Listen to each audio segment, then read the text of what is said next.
यूं तो उत्तर प्रदेश के मुख्यमंत्री अखिलेश यादव जातिगत राजनीति को लेकर कई बार बयान दे चुके हैं। आपने कई बार अखिलेश के जुबान से सुना होगा कि हमें जातिगत समीकरणों पर नहीं बल्कि पिछले 5 साल में किए गए काम के आधार पर जनता हमें वोट देगी। फिर चुनाव से ठीक पहले अखिलेश यादव के सामने ऐसी कौन सी मजबूरी है कि फिर से जाति की बात करने लगे। अखिलेश यादव अगर बात तक सीमित रहते तो बात कुछ और थी। यूं कहें तो अखिलेश ने यूपी में होने वाले विधानसभा चुनाव को ध्यान में रखते हुए एक बड़ा चुनावी दांव खेला है। अखिलेश यादव ने ओबीसी कोटे में शामिल 17 जातियों को एससी कोटे में डालने का प्रस्ताव पास कर दिया है।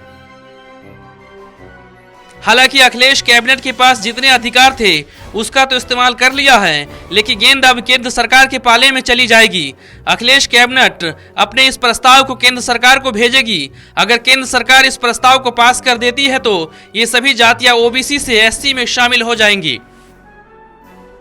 यहाँ पर आपको बताना जरूरी है कि वो कौन कौन सी जातियां हैं जिनको लेकर अखिलेश कैबिनेट ने फैसला लिया है। इन 17 जातियों में निषाद, कुम्हार, प्रजापति, धीवर, बाथम, गौंड, बिंद, तुरहा, कश्यप, केवट, मल्लाह, माझी, भर, राजभर, मछुआरा, कहार शामिल है। चुनाव से ठीक पहले अखिलेश के इतने बड़े फैसले पर बीएसपी सुप्रीमो मायावती ने बयान जारी कर कहा कि सपा मंत्रिमंडल की चुनाव से पहले ओबीसी की 17 जातियों को ओबीसी वर्ग से निकालकर अनुसूचित जाति वर्ग की सूची में शामिल करने का निर्णय लिया गया है, लेकिन यह केवल इन वर्गों के लोगों की आंखों में धूल झोंकने का प्रयास है। मायावती ने कहा कि यह केवल समाजवादी पार्टी का चुनावी हथकंडा है, इसके अलावा कुछ भी नहीं।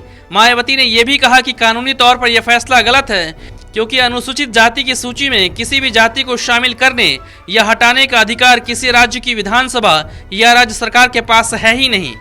Bureau report, national Dastak.